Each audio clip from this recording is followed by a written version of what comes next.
Hello friends, स्वागत है आप सभी लोगों का हमारे यूट्यूब चैनल में जिसका नाम आर्य कोचिंग सेंटर है और मैं हूं आकाश शर्मा। आज आप लोगों के लिए सेकंड चैप्टर लेकर आया हूं बायो का।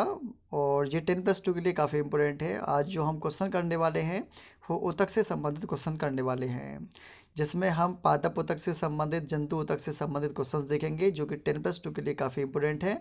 तो बिना टाइम वेस्ट करते हुए हम क्वेश्चन की तरफ चलते हैं। तो आप देखेंगे, निम्न में से कौन से ऊतक में मृत कोशिकाएं पाई जाती हैं। तो देखिए, जो पहला है हमारे पास मृदुतक, ये सजीव ऊतक होता है। इसमें स्थूल कोण में भी सजीव ऊतक होते हैं, उपकला ऊतक में भी सजीव ऊतक होते हैं, लेकिन जो दृढ़ोतक होता है, दृढ़ोतक जो वाला जो ऑप्शन है पहला, पहले का बी ऑप्शन जो है इसका राइट आंसर रहेगा। ये मृत कोशिकाएं पाई जाती हैं इसमें। तो पहला अगर आपको समझ में आ गया होगा तो नेक्स्ट क्वेश्चन की तरफ हम चलते हैं। गलत वाक्य को चुनिए। हमें इसमें से गलत वाक्य को चुनना है। हमारे पास 4 ऑप्शन हैं। 4 ऑप्शन में से हम देखते हैं कि इनमें से कौन सा गलत है। पहला हम देखेंगे, पहला हमने देखा ऑप्शन, मृदुकी ऊतकों में अंतरकोशिकीय स्थान होते हैं। तो हाँ, हम बोलेंगे हाँ, इसमें अंतरकोशिकीय स्थान होते हैं। दूसरा, स्थूल कोण ऊतक की कोशिकाओं में कोने नियमित रूप से मोटे होते हैं। तो ये भी नियमित रूप से मोटे होंगे। दूसरा ऑप्शन भी बिल्कुल ठीक है। शीस्थ एवं अंतर्वृष्टि विभोजक स्थायी ऊतक है। तो आप कहेंगे ये स्थायी ऊतक नहीं होते, ये स्थायी ऊतक नहीं होते। इसका जो सी ऑप्शन है वो सही माना जाएगा, गलत है, क्योंकि शीस्थ और अंतर्वृष्टि विभोजक जो है वो स्थायी ऊतक की श्रेणी में नहीं आते। स्थायी ऊतक में तो सरल और परमानेंट जो टिश्यू थे, ठीक है, वो रखे जाते हैं, जबकि विभोजित ऊतक को नहीं रखा जाता।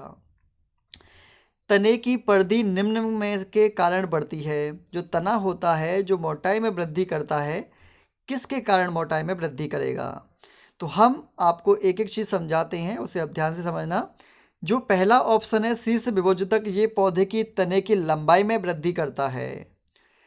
पार्श्व विभोजक ये पौधे की मोटाई में वृद्धि करता है, जबकि अंतर्वृष्ट विभोजक जो होता है ये भी तने की लंबाई में वृद्धि करता है। ये नोड और इंटरनोड की वृद्धि में सहायक होता है। घास जो वृद्धि करती है वो अंतर्वृष्ट विभोजक के कारण ही वृद्धि करती है। ठीक है,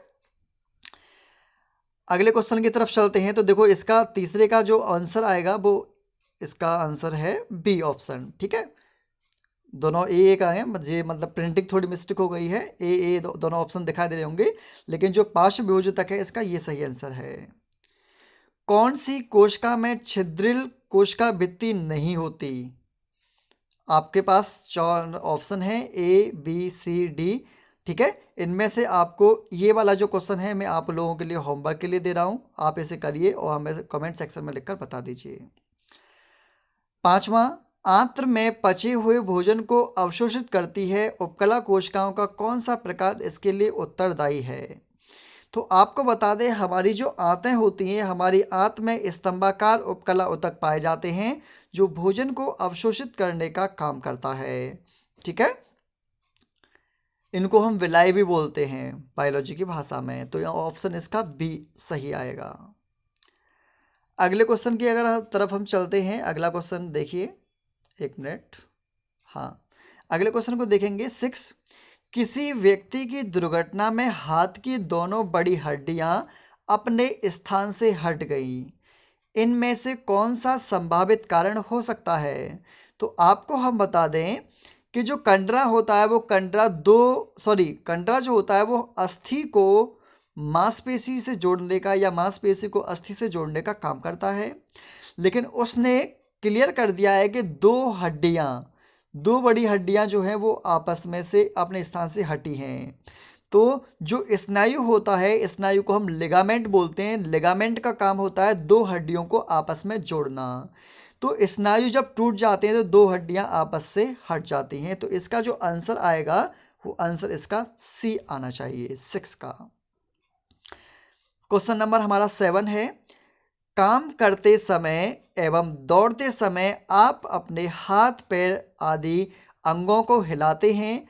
निम्न में से कौन सा कथन सही है। मतलब हम चलते हैं, दौड़ते हैं, उस समय हमारे शरीर के कौन से ऊतक काम आते हैं, कौन से तंतु काम आते हैं, वो हमें बताना है। तो देखिए, कंकाल पेशियां संकुचित होकर अस्थियों को चलामे करने के लिए कंडराओं को खींचती है। तो आपको बता दें, कंडरा जो होता है वो हड्डियों को गतिमान कराने के लिए सहायक माना जाता है। तो इसका जो आंसर आएगा वो आएगा डी। और डी इसलिए भी आएगा, देखो पहला और दूसरा तो इसलिए भी नहीं आएगा क्योंकि ये अनैच्छिक पेशियां हैं, लेकिन जब हम हाथ पैर की बात करेंगे तो हाथ और पैर में कंकाल पेशियां पाई जाती हैं, ऐच्छिक पेशियां पाई जाती हैं। ठीक है, चलो क्वेश्चन नंबर 8 की तरफ हम चलते हैं। क्वेश्चन नंबर 8 कह रहा है, कौन सा पेशी युग्म अनैच्छिक पेशियों के कार्य करता है? तो देखिए, चिकनी पेशी और हृदय पेशियां जो होती हैं ये अनैच्छिक की तरह क्रियाशील होती है, इन पर हमारा नियंत्रण नहीं होता है। तो ऑप्शन सेकंड और थर्ड कहाँ है? सेकंड और थर्ड हमें मिल गया बी ऑप्शन, तो 8 का आंसर आएगा बी। ठीक है, चलिए आगे चलते हैं। अब देखिए क्वेश्चन हमारे पास 9 है, पादपों में विभोजितक ऊतक, जो पेड़ पौधे होते हैं उसमें विभोजितक ऊतक पाया जाता है, और वो विभोजितक ऊतक का कार्य क्या है, वो किस प्रकार है देखते हैं। स्थानीयकृत एवं स्थायी ऊतक, तो देखो वो स्थायी ऊतक नहीं होते। कुछ भागों तक वे सीमित नहीं होते, तो ये भी नहीं। स्थानीयकृत एवं विभाजनकारी कोशिकाओं के बने होते हैं, तो ये वाली बात बिल्कुल ठीक है, ये स्थानीयकृत होते हैं और इन कोशिकाओं में विभाजन की क्षमता पाई जाती है। तो ऑप्शन हमारा 9 का सी इसका राइट आंसर रहेगा। ठीक, क्वेश्चन नंबर 10 की तरफ चलते हैं। इन निम्नलिखित में से वह त्वचा एपिडर्मिस का कार्य नहीं है। तो एपिडर्मिस क्या नहीं करेगा? प्रतिकूल परिस्थितियों में बचाव, तो वह त्वचा है तो पेड़ पौधे का बचाव भी करेगा। गैसीय विनिमय, हाँ गैसों का आदान प्रदान भी करता है। जल संवहन, तो जलों को एक जगह से दूसरी जगह पर पहुंचाने का काम इसका नहीं होता। वाष्पोषण, हाँ इससे कुछ मात्रा में जल वाष्प के रूप में बाहर निकलती है।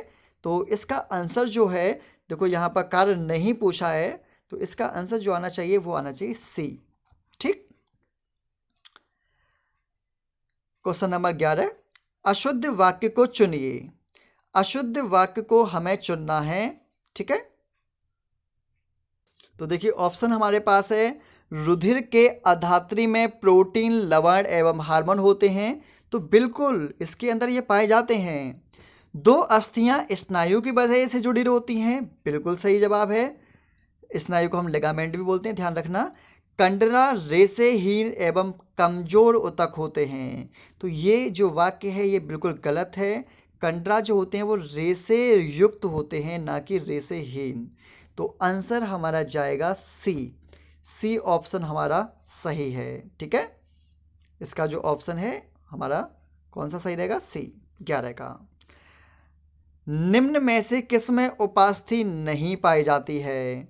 तो देखेंगे, नाक का जो ऊपरी पार्ट होता है यहाँ पर उपास्थि पाई जाती है। ये कान का जो पार्ट है यहाँ भी उपास्थि पाई जाती है। जहाँ से मेरी आवाज़ आ रही है ये कंठ है, यहाँ पर भी उपास्थि पाई जाती है, लेकिन जो किडनी है वहाँ उपास्थि नहीं होती। तो आंसर हमारा होगा सी, 12 का सी ऑप्शन। मानव शरीर में वसा निम्नलिखित में भंडारित होती है, तो हमारा जो शरीर होता है वो वसा को स्टोर करके रखता है वसा ऊतक में, ऑप्शन बी। ठीक है, अस्थियां अधात्री में किसकी मात्रा अधिक होगी? तो जो हमारी हड्डियां होती हैं, हमारी हड्डियों में कैल्शियम और फास्फोरस की मात्रा अधिकतम पाई जाती है लवण के रूप में। क्वेश्चन नंबर हमारा 15वां, संकुचनशील प्रोटीन पाई जाती है। तो संकुचनशील प्रोटीन जो होती है वो पाई जाती है हमारे पेशियों में, क्योंकि पेशियां संकुचनशील होती हैं। और अगर हम प्रोटीन की बात करें तो आपने नाम सुना होगा एक्टिन एवं मायोसिन। एक्टिन और मायोसिन जो होती हैं वो हमारी मांसपेशियों में पाई जाती हैं और ये संकुचनशील प्रोटीन होती हैं। ऐच्छिक पेशियां पाई जाती हैं। ऐच्छिक पेशियों को ही हम कंकाल पेशी बोल देते हैं या रेखित पेशी बोल देते हैं। ये पेशियां हमारी इच्छा के अनुसार काम करती हैं, इसलिए इनको हम ऐच्छिक पेशी बोल देते हैं। तो देखिए, आहार नाल हमारे इच्छा के अनुसार काम नहीं करता है, तो वो अनैच्छिक पेशी की श्रेणी में आएगी, तो पहला ऑप्शन हमारा नहीं आएगा। दूसरा है पादमेय। देखो पादमेय का मतलब होता है, पाद का मतलब होता है पैर से। जो हमारे पैर में पेशियां पाई जाती हैं वो हमारी ऐच्छिक पेशियां होती हैं। तो ऑप्शन हमारा बी इसका राइट आंसर है। तंत्र का उतक कहाँ नहीं पाए जाते हैं? तो तंत्र का उतक जो होंगे वो कहाँ नहीं मिलेंगे? तो देखो मस्तिष्क में पाया जाएगा, मेरुरज्जु में पाया जाएगा, तंत्रिका में पाया जाएगा, लेकिन कंडरा में। ऑप्शन इसका जो जाएगा आंसर ठीक सी, कंडरा में तंत्रिका उतक नहीं पाए जाते। ठीक है, उसने नहीं पूछा है, तो इन पर विशेष का ध्यान देना, क्योंकि हम लोग जो मिस्टेक करते हैं वो सबसे ज़्यादा यही करते हैं, कौन सा कथन गलत है, कौन सा गलत कथन नहीं है। तो कभी कभी देखिए मिस्टेक हो जाती है, कभी मतलब कि मुझसे भी मिस्टेक हो जाती है पढ़ने में। मैं कभी कभी जल्दी जल्दी अगर पढ़ लेता हूँ तो नहीं दिखाई नहीं देता। तो मैं आपसे ये बोलूँगा, देखिए जब मुझसे गलती हो सकती है तो आप लोगों से भी गलती हो सकती है। तो मैं अपनी मतलब कि हम लोग जो हैं अपनी गलतियों को थोड़ा सुधारें। ठीक है ना, जो हम चीज़ें पढ़ते हैं तो हमें क्या करना होता है, एक एक लाइन को पढ़नी होती है। तो हमने भी अपना तरीका अपनाया है कि इस तरीके से हम पढ़ेंगे लाइन टू लाइन, जिससे सारी चीज़ हमारे माइंड में सेट होती जाएंगी। ठीक है, चलिए अगला है, तंत्रिका कोशिका में कौन नहीं होता? जो तंत्रिका कोशिका होती है उसमें क्या नहीं पाया जाएगा? तो देखो तंत्रिकाक्ष मिलेगा, तंत्रिकाक्ष को एक्सोन बोलते हैं, मिलेगा। तंत्रिका का अंतिम सिरा भी होगा, दुम्रका जिसको डेंटाइट बोलते हैं ये भी होगा, लेकिन कंडराएं नहीं मिलेंगी। तो ऑप्शन जो होगा 18 में का सी ऑप्शन इसका सही होगा। अब चलते हैं क्वेश्चन नंबर 19 पर। निम्न में से कौन सी संरचना ऊतकों की मरम्मत एवं अंगों में खाली स्थान को भरने में सहायता करती है? तो ये जो इसका आंसर आएगा वो इसका आंसर आएगा, एक हमारे बॉडी में एरियोलर ऊतक होता है जो खाली स्थानों पर पाया जाता है, और मानव शरीर में सबसे ज़्यादा मात्रा में एरियोलर ऊतक ही पाया जाता है। तो ऑप्शन 19 का सी आएगा। 20, निम्न में से कौन सा पेशी ऊतक है जो बिना थके जीवन भर लगातार कार्य करता रहता है? तो देखिए हमारे शरीर में जो हृदय होता है वो लगातार बिना रुके बिना थके जीवन भर क्या क्रियाशील रहता है, इसलिए हृदय की जो पेशियां होती हैं वो बिना थके जीवन भर क्रियाशील रहती हैं। तो इसका आंसर आएगा 20 का बी। 21 देखते हैं, निम्नलिखित में से कौन सी कोशिकाएं शरीर में उपास्थि में ऊतकों में पाई जाती हैं? तो देखिए आप अगर क्वेश्चंस को ही ठीक से पढ़ें और इसके ऑब्जेक्टिव को देखें तो आंसर इसी में छुपा हुआ है। उपास्थि में ऊतकों में पाई जाती हैं, कौन सी मिलेंगी? देखो उपास्थि अणु, ठीक है ना, तो उपास्थि में ऊतक में क्या मिलेगा? उपास्थि में अणु मिलेगा, डी। अगला है 22 वाला क्वेश्चन, फ्लोएम में पाए जाने वाले निर्जीव पदार्थ हैं। तो फ्लोएम में कौन सा निर्जीव पदार्थ है? सहचर कोशिकाएं सजीव होंगी, फ्लोएम मृदुतक सजीव होगा, चालनी नलिकाएं सजीव होंगी, लेकिन फ्लोएम तंतु जिसको फ्लोएम फाइबर भी बोल देते हैं, ठीक है, तो ये जो फ्लोएम फाइबर है या फ्लोएम द्रुढ़तक भी बोल सकते हैं, ये जो होता है ये हमारा निर्जीव होता है। तो ऑप्शन 22 का बी होगा। 23 की तरफ चलते हैं, निम्नलिखित में से किसमें परिपक्वता के समय केंद्रक लोप नहीं होता? केंद्रक लोप नहीं होता का मतलब ये है कि केंद्रक गायब नहीं होता है। तो हम देखते हैं ये सहचर कोशिका जो होती है जिसको हम सखी कोशिका भी बोल देते हैं, जो फ्लोएम में पाई जाती है, इसमें केंद्रक लोप नहीं होता। लाल रक्त कणिकाएं जो हमारे आरबीसी कहलाती हैं, इसके अंदर केंद्रक नहीं पाया जाता। वाहिकाएं, चालनी नलिका कोशिकाएं जो होती हैं, इसके अंदर केंद्रक जब ये विकसित हो जाती है तो इनके अंदर केंद्रक नहीं पाया जाता। तो 23 का जो ऑप्शन जाएगा वो है ए ऑप्शन। मरुस्थलीय पादपों में जल ह्रास की दर में निम्नलिखित में किसके कारण कमी आती है? तो आपको बता दें जो उपत्वचा होती है जिसको हम क्यूटिकल बोलते हैं, क्यूटिकल मतलब कि पादपों के चारों ओर पाया जाता है जो जल की हानि को रोकता है। ठीक है, अगला है, एक लंबे वृक्ष में अनेक शाखाएं होती हैं, इन सभी शाखाओं में जल के पार्श्वीय संवहन में सहायता करने वाले ऊतक हैं।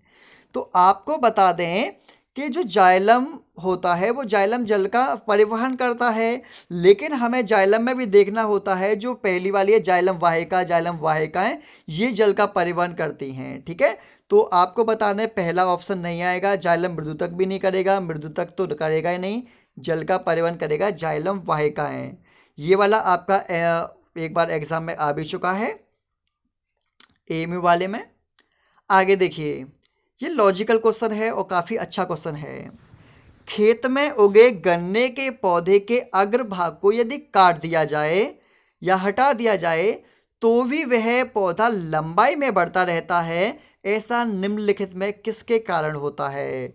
तो आपको बता दें अंत्यवृष्टि विभोजतक जो होता है ये भी लंबाई बढ़ाने में हेल्प करता है। तो आपको बता दें ऑप्शन 26 का जाएगा डी ऑप्शन। अगला देखें 27, एक कील को वृक्ष के तने में भूमि सतह से 1 मीटर की ऊंचाई पर ठोक दिया गया है। 3 वर्ष के पश्चात यह कील नीचे स्तर पर आ जाएगी, उच्चतर स्तर पर आ जाएगी, या उसी स्थान पर रहेगी, या पार्श्व में पहुंच जाएगी। तो आपको बता दें ये किसी वृक्ष की बात की गई है, कोई बड़ा वृक्ष है, तो जमीन से 1 मीटर पर मैंने कील को ठोका है। ठीक है, तो आपको बता दें अगर इस वृक्ष की में वृद्धि होती है तो वो वृद्धि ऊपर की ओर आगे की ओर वृद्धि होगी। तो आपको हम बता दें इसकी आपसे बोला ठीक 3 वर्ष पश्चात यह कील उसी स्थान पर बनी रहेगी, क्योंकि जमीन से ऊपर वृद्धि नहीं करता। ऊपर वृद्धि होगी तो इसके ऊपर वाला जो पार्ट है वो वृद्धि करेगा, जमीन वाला जो पार्ट है वो वृद्धि नहीं करता है। तो आपको बता दें इसका जो ऑप्शन रहेगा वो सी ऑप्शन रहेगा। ठीक है, चलिए लास्ट हमारे पास जो था वो यही था 27 वाला। तो हमने जो उतक से संबंधित 27 क्वेश्चन आप लोगों को दिए हैं। तो देखिए काफ़ी अच्छे क्वेश्चन हैं, ये आप लोगों की काफ़ी हेल्प करेंगे और ये पेपर में निश्चित पूछे भी जाएंगे। ऐसा नहीं है कि ये मतलब फालतू के क्वेश्चन हो, जो भी क्वेश्चन आपको दिए गए हैं ये मोस्ट इम्पोर्टेंट क्वेश्चन है। आप केवल और केवल इस वीडियो को देखकर इन क्वेश्चनों को समझ लीजिए, इन क्वेश्चनों का रिवाइज कर लीजिए। 101% आपको यहाँ से क्वेश्चन देखने को ज़रूर मिलेंगे। और ऐसी ही इंटरेस्टिंग वीडियो देखने के लिए आप लोग हमसे जुड़े रहिएगा लास्ट तक। और ऐसे ही जैसे ही उतक की आई है इसके बाद और भी जो चैप्टर हैं उनकी भी मैं वीडियो आप लोगों के लिए लेकर आता रहूँगा। जय दोस्तों।